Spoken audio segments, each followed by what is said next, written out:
You walk through the front door. You look down, and you see your favorite shoe chewed to pieces on the living room floor. You look at your dog. Their ears are pinned back. Their head is lowered. They are looking away from you, trembling slightly. And you say the exact same thing that millions of dog owners say every single day. Look at him. He knows he did something wrong. Welcome to Canine Cipher. Today, we are decoding the Appeasement Cipher. We are going to reveal the harsh scientific truth about the guilty dog look. Dogs do not have a moral compass. They do not understand human property. And the brutal reality is, when you yell at them for something they did in the past, you are not teaching them a lesson. You are actively causing psychological trauma. By the end of this video, you will completely change the way you discipline your best friend. Number 1. The guilty look. Let's start with the chewed shoe. You think your dog is feeling guilt because they look ashamed. Neuroscience says they absolutely are not. Guilt is a complex human emotion. It requires the ability to reflect on past actions and understand a moral code. Dogs live entirely in the present tense. If you didn't catch them in the exact second they were chewing the shoe, they have no memory of the event connecting to your current anger. So, why do they look guilty? It is a survival mechanism called an appeasement behavior. Dogs are masters of reading human body language. Before you even yell, they see your stiff posture. They smell the change in your sweat. They hear the sharp intake of your breath. They know you are angry, but they don't know why. The tucked tail, the lowered head, the avoiding eye contact is not an apology for the shoe. It is a desperate plea for mercy. They are saying, "You look like a terrifying predator right now. I am small. I am not a threat. Please, do not hurt me." You are not seeing guilt. You are seeing pure fear. Number 2. The spiteful puddle. You leave your dog alone for 8 hours. When you come home, you find a puddle of urine right in the middle of your bed. You are furious. You think, they did this on purpose. They were mad that I left and they did this to get revenge. This is one of the most damaging lies in dog psychology. Dogs are biologically incapable of revenge.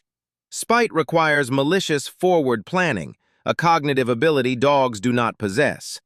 When a fully potty-trained dog pees on your bed while you are gone, it is the heartbreaking result of severe separation anxiety.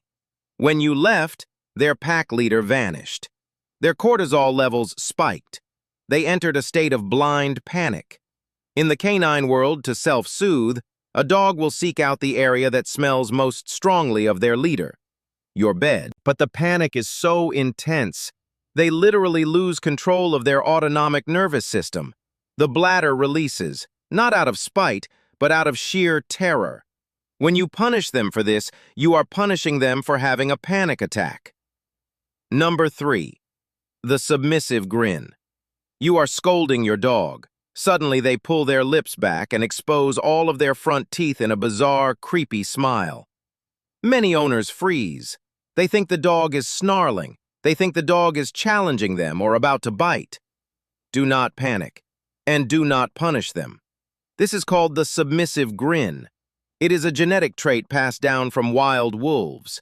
In wolf packs, lower-ranking wolves will retract their lips to show their teeth to the alpha, without growling. It is the absolute highest level of submission. They are showing you their weapons to prove they have no intention of using them. It takes a massive amount of psychological stress for a dog to perform a submissive grin. They are completely overwhelmed by your anger, and they are waving a white flag of surrender. Number 4. The slow-motion walk. You are at the park. It is time to go home. You use a harsh, loud voice and yell, "Come here right now!" Your dog stops playing. They look at you, and then they start walking toward you incredibly slowly. They might even stop to sniff a piece of grass or walk in a wide curve instead of a straight line. You get even angrier. You think they are being stubborn. You think they are testing your patience. You are wrong. In canine body language, moving directly towards someone at a fast pace is a sign of aggression. Because your tone of voice was angry and aggressive, your dog is using calming signals to diffuse the situation. By walking slowly, sniffing the ground, and curving their path, they are trying to calm you down. They are saying, "I hear your anger. I am coming, but I am moving slowly so you know I am peaceful." When you punish them for walking slowly, you are punishing them for trying to make peace.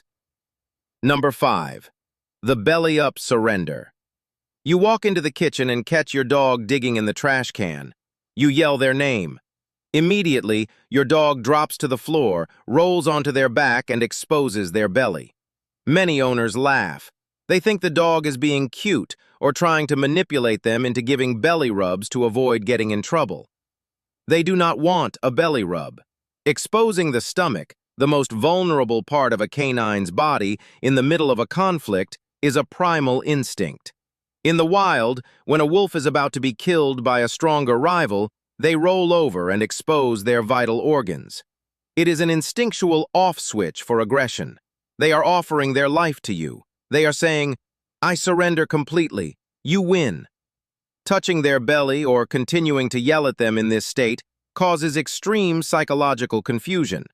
Just walk away. The conflict is over. Number 6. The stubborn scratch. You are training your dog. You tell them to sit. You repeat it 3 times, getting louder each time. Sit, sit, sit! Your dog doesn't sit. Instead, they look away from you, lift their back leg, and start casually scratching their ear. You think they are ignoring you. You think they are being disrespectful. Animal behaviorists call this a displacement behavior. Your dog is not ignoring you. Their brain is short-circuiting. They don't understand what you want, but they feel the intense pressure of your demands. The stress becomes so high, their brain redirects the energy into a completely unrelated repetitive physical action, like scratching or yawning. Humans do this too. When we are nervous, we bite our nails or tap our feet. Your dog isn't stubborn. They are stressed and confused. Stop yelling. Take a step back. Take a deep breath, and try a different way to communicate. Number 7. The hiding dog. You come home and the house is perfectly clean, but your dog is nowhere to be found. You finally find them hiding under the bed, shaking. You immediately start searching the house, thinking, "What did you destroy? Why are you hiding?" Sometimes, they didn't destroy anything. Dogs are emotional sponges. If you had a terrible day at work, if you are stressed about money, or if you just had an argument on the phone in your car, your body chemistry changes. You emit stress hormones. When you walk through the door, your dog smells the anger radiating off your body. Even if you haven't said a word, they know a storm is coming. They hide under the bed because they are terrified of your unpredictable emotional state. They are hiding from your stress, not from their own guilt. Number 8. The timeout room. This is the biggest mistake modern dog owners make. Your dog does something bad. To discipline them, you grab their collar, drag them into the bathroom, close the door, and leave them in the dark for 10 minutes so they can think about what they did. We use timeouts on human children because children have the cognitive ability to reflect on the past. Dogs do not. When you lock a dog in a room, they spend 0 seconds thinking about the shoe they chewed or the trash they dug through. All they know is that they have been banished from the pack. In the wild, isolation from the pack means death. It is the ultimate punishment. By locking them in a room, you are not teaching a lesson.